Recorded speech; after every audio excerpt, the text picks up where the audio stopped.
여러분, 사도신경이 뭐냐면 신앙 고백입니다. 사도신경은 신앙, 믿음을 고백하다 하는 내용이 사도신경이에요. 그러면 왜 사도신경이라 하냐면 사도들이 신앙 고백한 그 내용과 전통을 우리도 이어받아서 우리도 그대로 그 신앙 위에 서서 고백을 합니다. 이런 의미에서 사도신경으로 신앙 고백을 하겠습니다. 이렇게 해서 우리 공동체가 사도들의 신앙 고백 위에 바로 서 있다. 바로 서 있는 공동체라. 이런 것을 확정하는 의미에서 사도신경으로 신앙 고백을 하는 거예요. 이 사도신경으로 신앙 고백을 안 하는 단체들이 있죠. 여호와 증인이라든지 몰몬교라든지 하나님 교회라든지 이런 곳은 신앙 고백을 안 합니다. 그래서 어딜 가든지 공예배 때 신앙 고백을 하는 데는 전부 공통 분모 이런 내용으로 이렇게 하나 되어 있는 그러한 교회구나 하는 것을 알 수 있게 되는 것이죠. 그래서 이 사도신경으로 신앙 고백하는 의미를 우리들이 잘 알아야 되고, 그리고 이 사도신경 내용은 굉장히 중요하죠. 사도신경의 내용은 성부 하나님이 나오죠. 성자 예수님이 나오죠. 성령 하나님이 나오죠. 이 성부, 성자, 성령은 뭐예요? 따라서 하겠습니다. 믿음의 내용, 믿음의 대상. 믿음의 대상이죠. 믿음의 대상. 믿음의 대상은 이 우상이 아니고 귀신이 아니고 성부, 성자, 성령, 삼위일체 하나님이죠. 그리고 이제 믿음의 내용이 뭐예요? 거룩한 공교회, 거룩한 공적 교회가 있음을 믿사오며. 거룩한 공교회가 뭐예요? 이게 예수 그리스도를 믿는 하나님의 교회, 지상에도 있고 또 하늘에도 있고 보이지 않는 그러한 교회, 거룩한 공교회가 있고, 우리 지상의 교회는 온전하지 못해요. 온전하지 못하지만 그 공교회에 속한 그러한 교회임을 이렇게 고백하는 것이죠. 그래서 거룩한 교회가 있음을 믿고, 그리고 성도 교제를 믿고, 성도끼리 서로 교제하는 거예요. 교통하는 거죠. 서로 기도하고 서로 물질로 도우며 서로 붙들어주며 위로하며 격려하며 성도의 교제가 있어야 돼요. 그리고 죄를 사해 주는 것을 믿으며 죄사함을 믿는 거죠. 그리고 몸이 다시 부활해서 사는 것을 믿으며, 그리고 영원히 사는 것을 믿으며, 이런 믿음의 내용들이 같아야 되는 겁니다.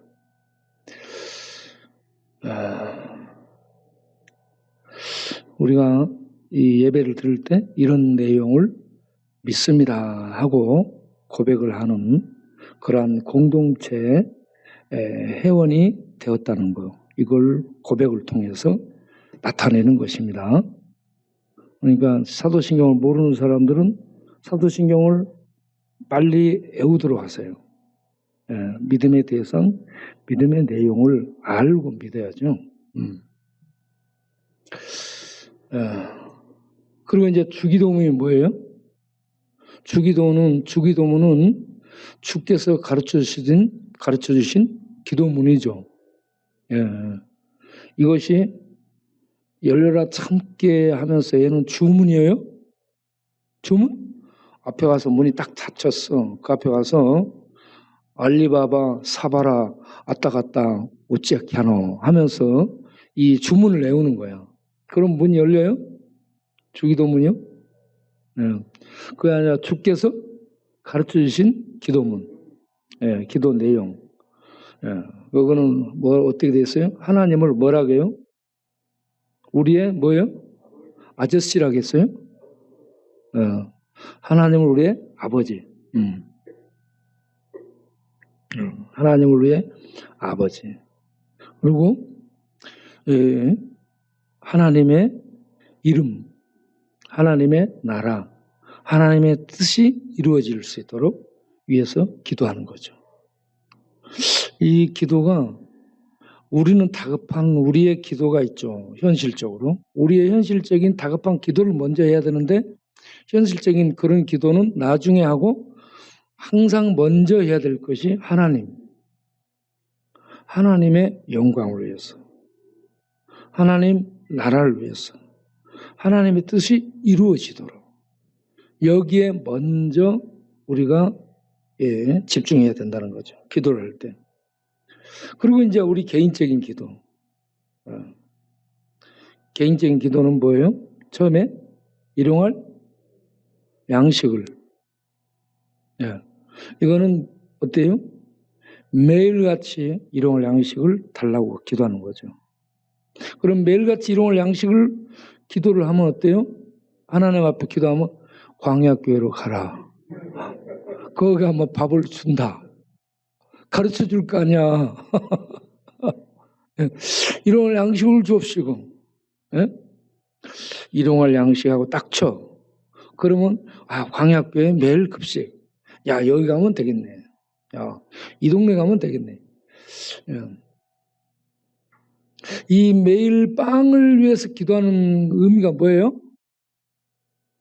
매일 빵을 위해 일을 하라는 얘기입니다. 알겠죠? 매일 빵을 위해서 일을 해야 돼요. 오늘 또 일용할 양식을 주옵시고 하나님이 일할 수 있는 힘을 주셔서 일하게 해서 일용할 양식을 내가 거둘 수 있도록 하는 거죠. 그리고 두 번째는 뭔 기도를 해야 돼? 우리가 우리에게 죄 지은 자를 사해 준 것 같이 우리 죄를 용서해 주옵시고. 이거 거꾸로 됐죠. 하나님이 용서해 주시면 우리가 용서해 주겠습니다. 이것이 아니고 우리가 용서를 해주는 것 같이 우리를 용서해 주옵소서. 이렇게 했죠. 이게 어떤 의미가 있어요? 하나님께 우리가 먼저 용서를 받은 자들이에요. 용서를 받은 자들이기 때문에 용서를 베푸는 거예요. 용서를 실천하는 거죠. 그러면 하나님의 용서를 경험하게 되는 겁니다. 왜 그러냐면 이 용서가 안 되잖아요. 벽이 생겨요. 벽이 생기면 미워지죠. 미워지면 거리가 생기죠. 벽에 금이 가고 조금 지나면 이게 벌어지고 그러면 나중에는 무너지죠. 벽이. 그런 것처럼 이렇게 용서가 안 되면 금이 생기고 그리고 이게 벌어지게 되고 그리고 미워지게 되고 그러면 멀어지게 되고 그래서 한 공동체로서 서로 축복해주고 교제하고 이런 것들이 파괴되는 거죠. 그럼 거기에 평화가 깨지는 겁니다. 하나님의 뜻을 구하고 이 하나님 나라를 위해서 일하면서 이 안에서 이렇게 평화가 깨지는 공동체의 평화가 깨지는 그런 어떤 일들이 일어나게 되면 아픔이 오게 되죠. 그래서 평화를 유지할 수 있도록 힘을 쓰라고 얘기하고 있습니다. 너희 안에 평화를 누리도록 하라 했습니다. 평화를 누릴 수 있도록 해야 됩니다.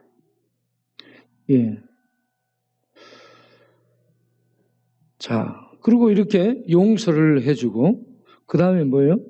우리를 시험에 들게 하지 마옵시고.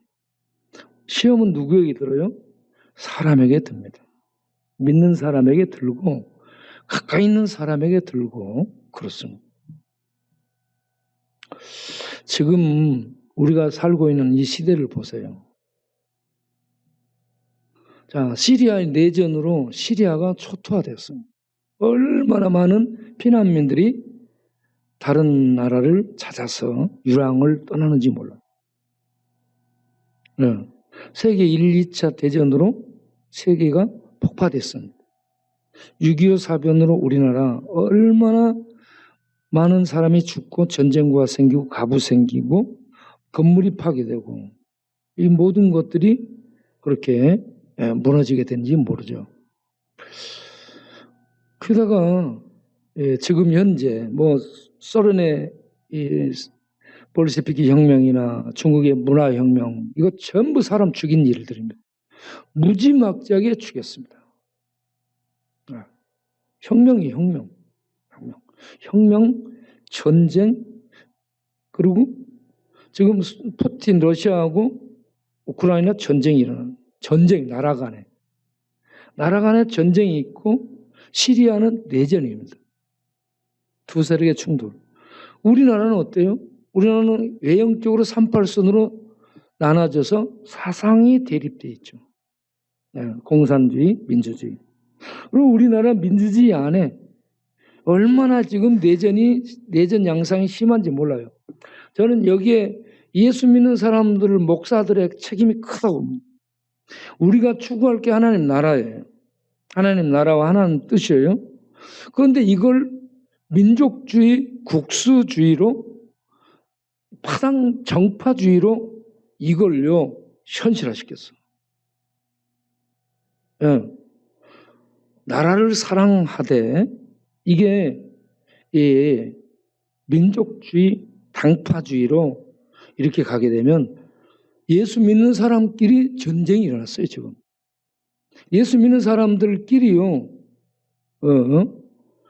좌파, 우파, 뭐 중도 뭐 해가지고 싸움들이 일어나서 지금요 이걸 예수 이름으로 목사들이 만든 겁니다. 목사들을 회개해야 돼. 이 부분에서 하나님 나라를 추구해야 돼. 그래서 민족주의로 간 결과 파벌주의, 파당주의가 만들어지고 싸움하지 전도는 못하고 있죠. 지금 전도 돼요? 전도 안 되는 현실이 됐어요. 예수 믿는 사람들이 초월적 어떤 하늘의 은혜를 나타내는 그런 삶이 아니라 안 믿는 사람하고 똑같이 파벌주의, 그렇게 싸움주의로 나가고 있거든. 그래서 우리나라는 지금요 총칼만 안 들었지 시리아 내전 못지않은 사상 전투가 벌어지고요. 이 파당주의로 싸움이 치열함. 이걸 극복할 수 있도록 하려면 교회 목사들이 민족주의, 파당주의, 사상주의 이거 벗어나야 돼요.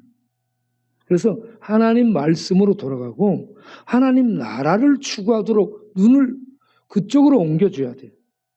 하나님 나라. 그래서 우리 초창기에 우리들이 뭘 했으면 복음을 전하기 위해서 전부 일어났잖아요. 복음을 전하기 위해서. 복음을 전하는 이런 교회 체제로 바꿔줘야 됩니다. 복음을 전하고 어려운 사람들을 돕고 이 코로나로 인해서 경제가 무너졌죠. 그러면 경제적으로 어려운 사람들을 국가가 돕고 여력 있는 교회들이 찾아서 도울 수 있어야 돼요. 이런 기회에 그렇게 무너진 이 경제적인 어려움을 당하고 있는 분들을 교회가 이렇게 찾아서 도움으로 말미암아 복음이 전해지게 해야 됩니다. 복음이 전해지도록 해야 되고 그러면서 그 지역을 섬겨서 그들이 하나님을 바라볼 수 있도록 해야 돼요. 하나님 보게 해야죠. 하나님 보도록. 그런 측면에서 우리 교회는 정말 잘하고 있다고 합니다. 나눠주고 돌보고 그리고 치료해주고 이렇게 일을 하고 있는 이런 교회가 지금 없어요. 그래서 우리 교회가 이런저런 내용을 이렇게 제가 보내게 되면 야, 지금 이 시대에 정말 이렇게 해야 된다. 이렇게 하고 있다니 교회 정말 귀한 교회다라고 격려를 해줍니다. 우리 교회 사역이 사람들에게 지금 이 시대에 이렇게 해야지. 이런 일을 해나가야지. 이렇게 길잡이를 해주고 있는 그런 역할을 하고 있다고 볼 수 있습니다.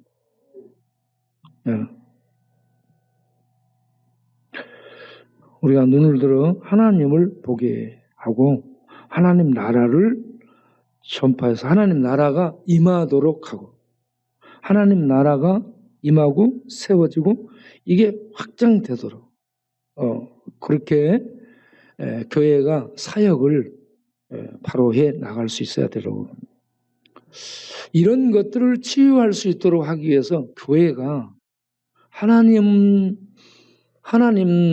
나라를 보게 하고 하나님을 찾도록 하고 하나님의 사랑이 온 민족 위에 믿는 자와 믿지 않는 자 위에 하나님의 사랑이 임하고 흐를 수 있도록 해주는 이러한 하나님 중심으로 가야 되는데 민족 중심 자기가 지지하는 당파의 성공 이런 식으로 가게 되기 때문에 믿는데 믿음이 없어졌어요. 그래가지고 믿음의 가치가 완전히 땅에 떨어졌고요. 세상 사람들이 믿음을 보고자 하는데 믿음을 보여줄 수가 없는데 그러면 전도 안 되죠. 전도가 안 돼요. 지난하나 뭐 똑같은데 뭐 전도가 되겠습니까? 그래서 지금 이 시대가 굉장히 전 세계적으로 위기입니다. 위기인데 기회라고 보는 거죠. 지금 우크라이나 전쟁이 일어났죠. 러시아도 전쟁이 났죠. 서로 지금 이렇게 한 57, 8일 정도 전쟁이 되고 있는데 이렇게 하면 초토화되는 거죠. 양쪽 다. 양쪽 다 망해요. 그리고 전 세계적으로 지금 네트워킹이 되기 때문에 우리에게도 이런저런 많은 불통이 뛰어요. 기름값 오르죠. 기름값 오르면 다른 물가 다 오릅니다. 다 올라요. 그래서 전 세계가 몸살을 앓게 되는 겁니다.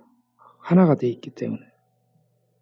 그래서 이런 위기가 지금 계속 되고 있는 상황이 어쩌면 사람들의 마음이 무너졌기 때문에 복음을 전할 기회라고 생각이 되는 거예요. 복음을 전할 수 있는 기회.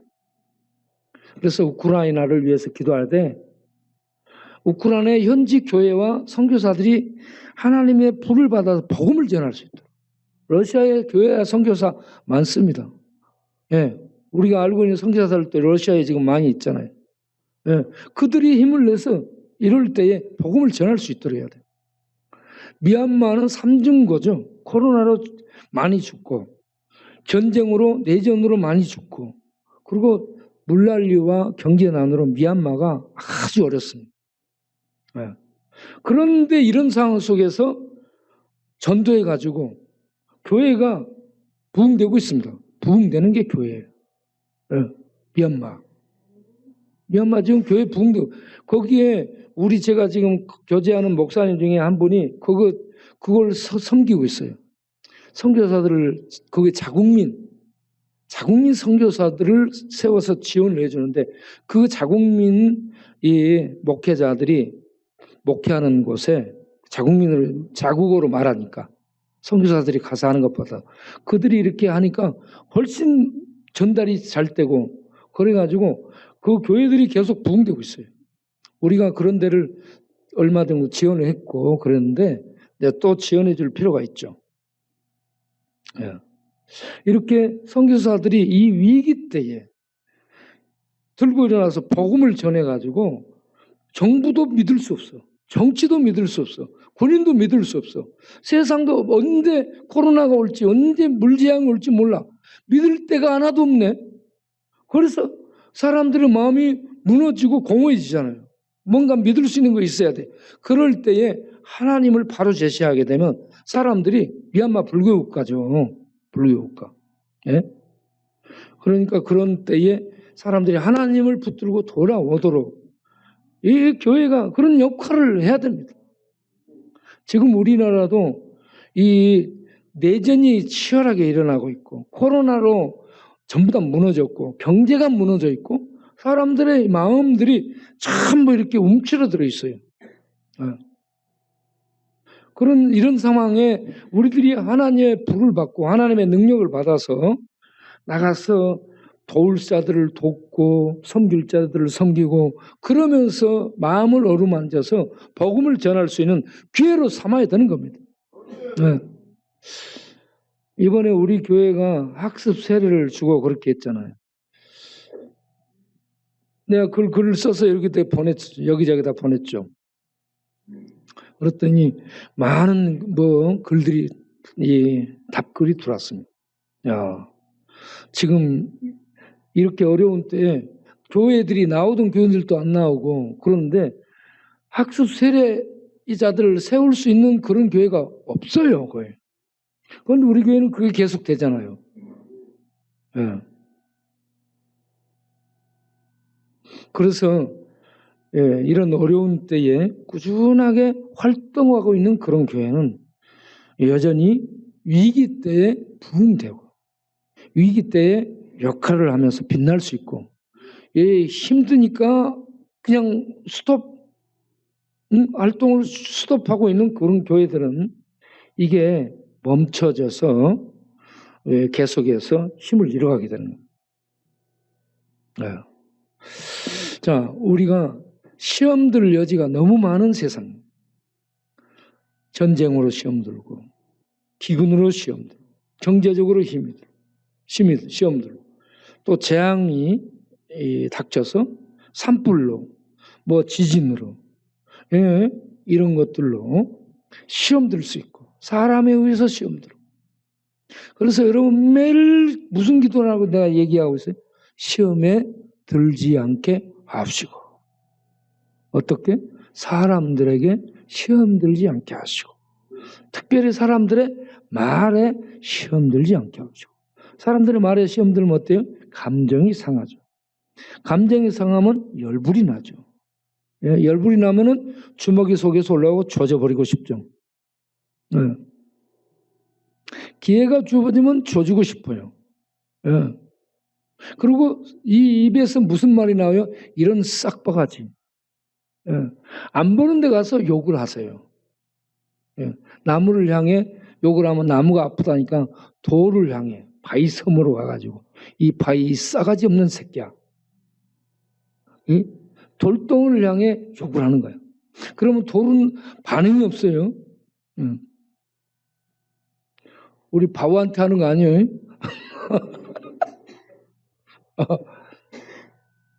그래서 시험에 들지 않게 하옵시고 이거 계속 기도해야 시험 들지 않습니다. 그리고 악에서 구하옵소서. 악에서 구하옵소서. 악은 마귀를 의미합니다. 악은 악마, 마귀가 악령들이 활동을 하고 있습니다. 이것들이 마귀의 전공이 뭐예요? 마귀의 본질이 뭐예요? 속이는 거, 거짓입니다. 하나님은 어떤 분이에요? 진리입니다. 하나님은 참이에요. 마귀, 이 세상 지배하는 마귀는 거짓입니다. 속임수예요. 속임수의 박사대가죠. 무당들이 뭘 본다, 뭘 안다라고 얘기하죠. 전부 귀신들이 거짓말 시키는 거예요. 몰라요. 모릅니다. 그런 거 따라가지 마세요. 하나님의 말씀만 믿고 따라가면 그 말씀이 진리이기 때문에 그대로 실현이 되는 겁니다. 더딜지라도 말씀을 따라가면 되는 겁니다. 자, 우리가 요한복음을 그동안에 쭉 봤는데 요한복음 6장을 보게 되면 요한복음 6장에 두 가지 내용이 나옵니다. 하나는 오병이어 기적을 통해서 표적을 행한 다음에 썩는 양식 만나 얘기를 하고 그리고 이 하나님의 참 생명의 떡 얘기를 하고 생명을 주는 참떡 얘기를 하고 그 떡이 나다라고 밝히는 표적으로 얘기를 하는 부분이 있고 하나는 예수님이 제자들이 이렇게 바다를 건너가게 하고 그 바다를 건너는 도중에 힘들게 됐을 때 풍랑으로 힘들게 됐을 때 나타나서 잔잔하게 해주는 이 두 가지 표적이 요한복음 6장에 나옵니다. 그런데 요한복음 6장에 나오는 이 풍랑이는 이 표적 이 내용이 보면은요 길 건너 벳세다에 있습니다. 벳세다에서 갈릴리 이 건너편에서 이 오병이어의 기적을 행하죠. 그런 다음에 그 기적을 보고 나서 거기 모인 군중들이 예수님을 그 선지자로 생각을 하고 신명기 18장 15절 그 선지자로 생각하고 예수님을 잡아서 모세처럼 지도자 왕으로 삼으려고 합니다. 그러니까 제자들이 그 군중들의 이러한 이 생각에 이러한 이 영향에 제자들이 휩쓸리지 않도록 하기에 제자들에게 야 너희는 배 타고 빨리 강 건너 갈릴리 바다 건너서 저쪽 가버나움으로 가도록 해라. 거기서 만나자라고 얘기합니다. 그러니까 오후에 떠나와요. 오후에. 그리고 군중들도 해칩니다. 군중들이 예수님이 떡에 대해서 얘기하니까 야 이게 무슨 말인지 이해하기 어렵네 해가지고 예수님을 따라가면 떡 걱정 없을 줄 알았는데 참 하늘에 참떡 얘기를 하고 그 떡을 먹으면 죽지 않으라 얘기를 하고 이해를 못해요. 말씀에 이해를 못하니까 군중들이 흩어진 그런 상황에 예수님이 어떻게 하느냐 산으로 기도하러 올라가요. 그래서 예수님은 하나님이시기 때문에 기도가 필요 없는 분인데 기도를 하러 올라갑니다. 예수님이 기도를 하러 올라가요. 이것은 우리들의 삶이 정말 기도가 필요하다는 것을 가르쳐주고 있는 대목입니다. 여러분 우리는 기도해야 됩니다. 그렇게 예수님이 기도를 하시다가 제자들은 오후에 배를 타고 건너는데 아직도 못 건너요. 갈릴리 바다는 해수면에서 210m 지하로 내려가 있어요. 이 땅보다 해수면 바다보다 200m 이상 깊이 파진 그런 곳에 갈릴리 호수가 있어요. 그러다 보니 밤이 되면 더워진 이 광야의 기온과 지중해를 통해 계곡으로 들어오는 찬 바람이 만나면 이게요 돌풍이 되고 폭풍이 일어나고 그렇습니다. 그러면 그때 배를 타고 가다 보면 이런저런 풍랑이 일기 때문에 힘들어지게 되죠. 그래서 우리가 가고 있는 바다는 예측 불허입니다. 언제 폭풍, 돌풍, 광풍이 일어날지 몰라요. 그걸 언제 만날지도 몰라. 그러니까 아무리 전문가들, 이 갈릴리 바다에서 뼈가 굳은 전문가들도 폭풍, 광풍, 돌풍 불면 이거 뭐 속수무책입니다. 그래서 그들이 아주 힘들어하죠. 어떻게 할 바를 모르고 낑낑대고 있죠. 그런데 예수님이 기도하다가 밤 4경쯤에 제자들이 고난당하는 것을 보시죠. 밤 4경은 몇 시예요? 새벽 3시에서 6시까지를 사경이라고. 사경에 사경을 헤매고 있는 거예요. 그러니까 예수님이 딱 제자들을 도우러 오죠. 기도하시는 주님은 우리들의 상황을 다 아시고 있습니다. 어려운 상황에 처해 있는 우리들을 주님은 아시는 거야. 제자들이 지금 어려움에 빠져 있어요. 이런저런 이 돌풍, 광풍에 휘말려 가지고 전문 기술이 아무 소용이 없는 거예요. 아무 소용. 제가 오늘 기도문을 만들면서 95세 김영자 집사님, 박영자 집사님, 그리고 95세 또 우리 김옥재 권사님 어머니 이기에 성도님 오늘 이번에 예순 명자반 이기에, 그리고 103세 임영희 집사님의 어머니 이수정인가 이정순가 있어요. 그리고 105세 최종순 권사님 105세 100세 넘은 사람 2사람 95세 된 사람 2사람. 나이가 90세 이상 되면요 학벌도 재물도 경력도 이 미모도 화장품도 아무 필요 없어요. 네? 그 사람들 여기 봐보세요. 아무 필요 없어요. 그분들은 뭐요? 밥 잘 먹고 소대변 잘 보고 넘어지가 안 다치고 잘 걸어다니고 숨 잘 쉬고 그렇게만 해도 큰일 하는 거예요 지금. 어? 나이가 들어가면 아무 필요 없어요. 이런저런 전문 기술도 돈도 뭐 아무 필요 없어요. 그러니까 이 인생이 나이 들면 소용이 없는 것처럼 인생의 전문 기술도 광풍 일고 이런저런 어려움 속에 들어가면 아무 소용이 없는 거 안 돼요. 그런 위기 때를 우리가 다 만나요. 위기 때를. 인생을 살려면 위기 때를 만나는데 그 위기 때에 주님이 도우러 오는 사람, 주님이 돕기 위해서 오는 사람, 그들은 참 복된 사람들인 줄로 믿습니다. 그렇지 못한 사람은 거기서 가요. 거기서 가. 주님이 보니까 자기 사랑하는 제자들이 고난을 당하고 있어요. 주님의 눈은, 주님의 마음의 관심은 제자들에게 있습니다. 다른 어디에 있겠습니까? 제자들에게 있어요. 그런데 제자들이 오후에 출발했는데 아직도 가버나움에 못 가고 아직도 풍랑에서 왔다 갔다 기술을 다 동원해도 헤쳐나가지를 못하는 거예요. 그때 예수님이 파도를 밟으며 다 바다 위를 걸어가죠. 파도를 밟으며 바다 위를 걸어오니까 제자들이 보고 놀래가지고 뭐라고요?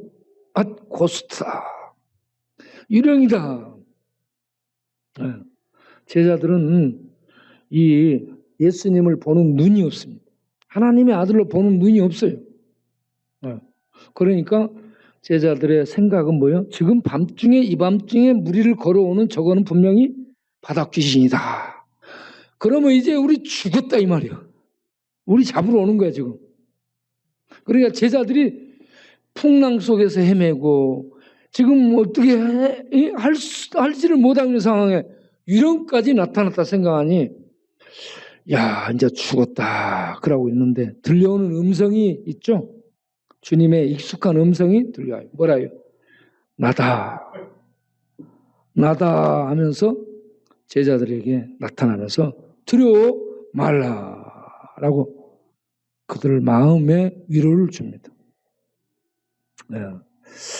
그러면서 주님이 바다를 밟고 탁 오시는데 그 주님을 이제 배에 모시게 되니까 주님이 배에 올라타시고 주께서 다스리시니까 풍랑도 잔잔해지고 바다도 잔잔해지고 제자들이 가려고 했던 목적지 가버나움에 도착하게 되었더라. 그래서 우리는 기도가 필요한 사람들입니다. 기도를 해야 주님의 기도와 맞닿게 됩니다. 성령의 인도함 속에 우리 하나님의 뜻 가운데로 우리 하나님이 인도하셔서 우리가 하나님의 뜻을 발견하게 되는 그러한 자리에 이르게 될 줄로 믿습니다. 그래서 이런저런 환난 속에 있다 보면요. 왜 기도가 필요하냐면 그 환난, 그 상황에 막혀가지고 그 상황에 빠져서 주님의 뜻과는 전혀 상관없이 대처하게 됩니다. 믿음 없이 주님의 상황과 상관없이 대처하게 되므로 우리가 더 위기에 빠질 수 있게 되는 거죠. 제자들은 전혀 기도를 하지 않은 그런 사람들이었습니다. 기도를 몰랐고 기도를 안 했던 사람들이죠. 제자들에게 주님은 기도가 필요함을 가르친 겁니다. 그래서 나중에 제자들이 기도하잖아요. 부활한 다음 주님 만나고 성령 만나고 성령이 역사한 다음에 제자들이 기도하고 그렇게 해서 하나님의 일을 이루어가는 것을 봅니다.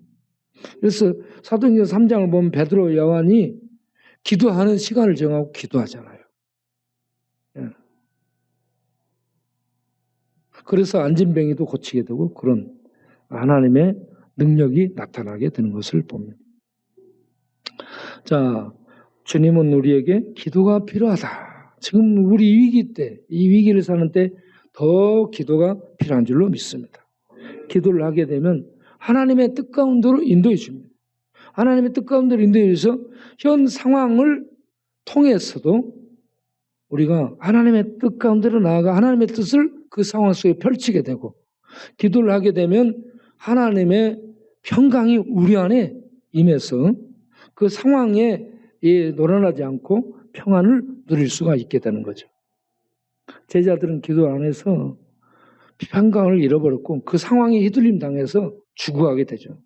그리고 주님을 주님으로 발견하지를 못하고 유령이라고 이렇게 얘기를 하게 되는 이런 상황이 되고 말죠. 기도하는 사람은 주님이 항상 함께하기 때문에 주님이 그 함께하니까 배가 풍랑이 잔잔해지고 목적지에 도달한 것처럼 기도하는 사람은 항상 주님과 함께 있기 때문에 세상은 난리법석에도 그 심령은 평강을 누리게 되는 줄 믿습니다.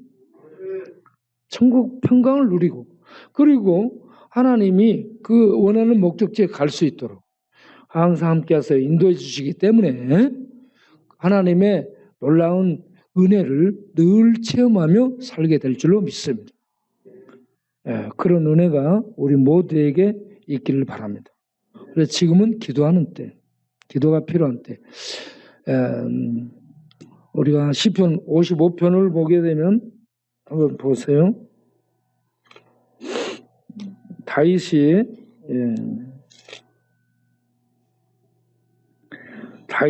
힘들 때 시편 55편 16절 17절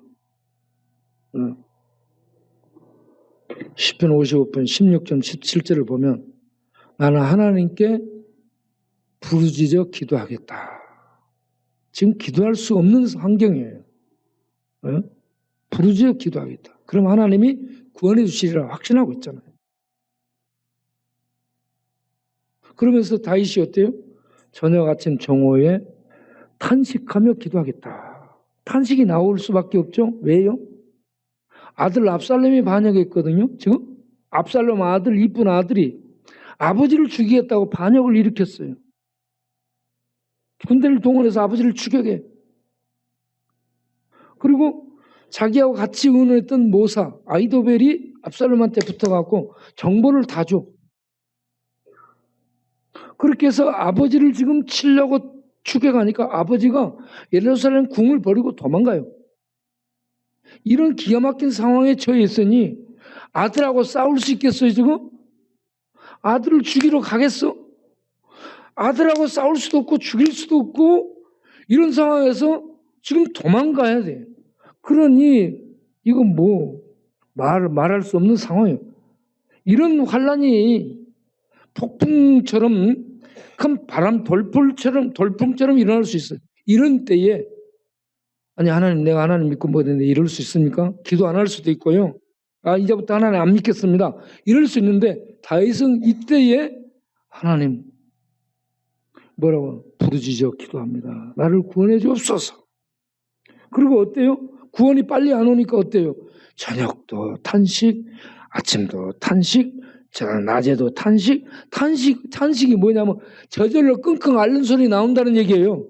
기도가 하나님 또 고상하게 나오지 않고 완전 힘들고 그러면 기도가 어떻게 나와요? 말이 아니야. 앓는 소리가 나오네요. 하면서 앓는 소리를 해. 앓는 소리가 기도예요. 그래서 다윗이 탄식합니다. 탄식의 기도. 우리가 이런 참 탄식의 기도를 할 수밖에 없는 위기 상황을 만나게 되면 믿음을 저버릴 수 있는데 다윗은 믿음의 사람이었기 때문에 이때에 믿음을 저버리지 않고 탄식하며 기도하더라. 그러면서 다윗이 결론을 뭐라고 냈냐면 22절에 내 짐을 여호와께 맡기라. 내 짐을 그 인생의 환난, 그 우고, 예측 불안, 이런저런 재앙들, 이런 어려움들을 하나님께 맡기라. 네가 짊어지려 하지 말고 맡겨. 기도로 맡기라. 그러면 뭐라 했어요? 그러면 하나님이 의인의 요동함, 그 환난, 태풍, 폭풍 속에 요동하는 것을 허락하지 않고 하나님이 붙들어 주신다. 이게 구원이에요. 이게 현장에서 우리는 이런 하나님의 구원을 체험하고 살려면 다른 것이 없어. 기도하면 됩니다. 기도가 우리가 살아갈 수 있는 최고의 무기인 줄로 믿습니다. 기도하겠습니다.